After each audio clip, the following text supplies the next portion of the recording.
warahmatullahi wabarakatuh. Halo semuanya. Di video ini kita akan belajar tentang Makkiyah dan Madaniyah.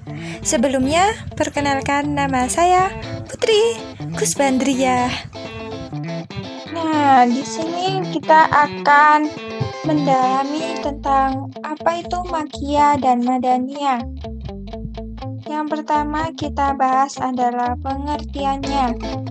Menurut pengertian dari Makkiyah dan Madaniyah, ini tuh terbagi menjadi 4 teori. Ada teori geografis, teori historis, teori subjektif, dan teori konten analisis. Untuk teori geografis, ini tuh secara singkatnya yaitu teori yang berorientasi pada tempat turun ayat atau surat Al-Quran. Jadi teori ini tuh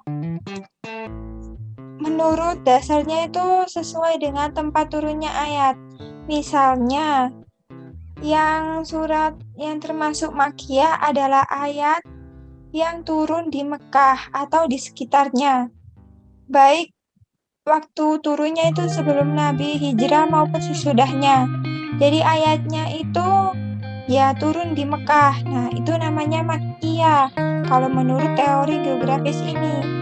Tapi kalau misalnya ayat atau surat turun di Madinah dan sekitarnya, meskipun itu sudah turun setelah Nabi hijrah maupun sebelum hijrah, itu disebut Madaniyah. Jadi pada teori geografis ini tuh tergantung oleh tempat turunnya ayat Al-Quran. Jadi yang turun di Mekah dan sekitarnya ya disebut Makkiyah, dan jika turun di Madinah ataupun sekitarnya disebut Madaniyah. Untuk yang kedua, yaitu teori historis. Nah, teori historis ini tuh mempunyai arti yaitu teori yang berorientasi pada sejarah turunnya Al-Quran. Nah, maksud dari teori historis ini tuh pada waktu turun ayat Al-Quran, misalnya disebut Makkiyah adalah ayat yang turun sebelum Nabi hijrah ke Madinah. Jadi jika sebelum Nabi hijrah ke Madinah sudah turun ayat Al-Quran tersebut disebut sebagai Makkiyah. Nah, misalnya sesudah Nabi hijrah itu disebut Madaniyah. Jadi teori historis adalah teori tentang cerita Nabi sesudah atau sebelum hijrah. Yang kita perlu ingat dari teori historis adalah sebelum hijrah itu namanya Makkiyah, dan sesudah hijrah itu namanya Madaniyah. Lalu selanjutnya ada teori subjektif. Teori ini mempunyai arti yaitu teori yang tergantung tentang siapa yang dituju oleh ayat Al-Quran. Nah, yang dimaksud dari teori subjektif ini tuh yaitu misalnya siapa yang dituju pada ayat Al-Quran ini untuk kaum Mekah atau untuk orang yang berada di Mekah, itu namanya jadi Makkiyah. Nah, misalnya untuk orang yang ada di Madinah itu namanya Madaniyah. Misalnya surat yang untuk orang Mekah itu biasanya ya ayyuhal kafirun. Nah, itu kan untuk orang-orang yang ingkar. Jadi itu pastinya orang Mekah. Jadi ini tuh disebut surat Makkiyah. Lalu misalnya surat yang isinya tentang ya ayyuhallazina amanu, berarti itu wahai orang-orang yang beriman, itu disebut Madaniyah. Jadi teori subjektif ini tuh adalah teori tentang siapa yang dituju oleh ayat Al-Quran tersebut. Misalnya ditujukan oleh orang Makkah, ya disebut Makkiyah. Jika yang dituju oleh orang Madinah yaitu Madaniyah. Lalu selanjutnya adalah teori konten analisis.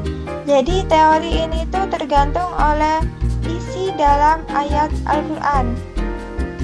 Menurut teori ini, ayat Makkiyah adalah ayat yang memuat cerita umat dan para nabi terdahulu. Namun sedangkan ayat yang masuk ke Madaniyah itu yang berisi tentang hudud, faraid, dan sebagainya. Jadi teori konten analisis ini tuh tergantung pada isi dari ayat Al-Qur'annya. Lalu selanjutnya penjelasan tentang karakteristik dan ciri-ciri Makkiyah dan Madaniyah. Nah, yang perlu kita ingat adalah ayat Makkiyah itu umumnya pendek-pendek, sedangkan ayat Madaniyah itu umumnya panjang. Kenapa? Karena jika kita membuat ayat yang panjang untuk orang Mekkah atau Makkiyah, itu pasti susah untuk dipahami oleh orang Mekkah pada zaman dulu. Karena pada zaman dulu orang Mekkah itu sangat susah menerima ajaran Nabi. Maka dari itu surat Makkiyah umumnya surat yang pendek-pendek agar bisa langsung dipahami oleh orang-orang Mekkah. Sedangkan orang Madinah adalah orang yang sudah beriman dan mudah untuk mengikuti ajaran Nabi. Maka dari itu bisa digunakan oleh ayat-ayat panjang. Lalu yang kedua, ayat Makkiyah pada umumnya itu dimulai dengan ya ayyuhan nas, yaitu wahai manusia. Sedangkan surat Madaniyah yaitu ya ayyuhallazina amanu, wahai orang-orang yang beriman. Karena pada umumnya atau jika kita melihat historis bahwa orang Madinah adalah orang yang dengan mudah menerima ajaran Nabi, maka dari itu disebut sebagai orang yang beriman. Lalu, ayat Makkiyah pada umumnya berbicara tentang masalah ketauhidan. Sedangkan ayat Madaniyah itu berbicara tentang kemasyarakatan. Jadi, untuk ayat-ayat yang Makkiyah ini tuh tentang tauhid, agar penduduk Mekah di sana itu lebih mudah untuk mengetahui apa yang diajarkan pada ayat itu. Lalu karakteristik selanjutnya yaitu setiap surat yang di dalamnya ada ayat sajadah itu adalah surat Makkiyah atau ayat Makkiyah. Nah, untuk ciri-ciri yang terakhir yaitu setiap surat yang mengandung kisah para nabi dan umat terdahulu kecuali surat Al-Baqarah adalah Makkiyah. Nah, dasar penetapan Makkiyah dan Madaniyah. Menurut Al-Ja'far, dasar penetapan Makkiyah dan Madaniyah ini tuh ada dua, yaitu Simai dan Qiyasi. Nah, untuk Simai ini tuh tergantung oleh pengenalan yang didasarkan riwayat. Ya, kalau menurut Qiyasi itu berdasarkan kriterianya. Nah, Qiyasi ini tuh terbagi lagi menjadi dua, yaitu aglobiyah dan tabi'iyah. Kalau aglobiyah ini tuh mayoritas. Jadi, mayoritas dalam surat tersebut ini tuh tergantung dari Makkiyah atau Madaniyah. Nah, jika mayoritasnya adalah untuk penduduk Mekah, jadi ini tuh Makkiyah, namun sebaliknya, maka ini tuh Madaniyah. Kalau tabi'iyah, kontinuitas ini tuh melihat dari awal surat yang ada pada surat tersebut. Jadi, dilihat dulu dari ayat awal yang ada di surat tersebut. Apakah ayat itu bertujuan untuk orang Mekah atau Madinah? Nah, itu biasanya disebut tabi'iyah atau kontinuitas. Jadi, itu saja penjelasan dari video ini tentang Makkiyah dan Madaniyah. Terima kasih untuk semuanya yang sudah menonton sampai akhir. Wassalamualaikum warahmatullahi wabarakatuh.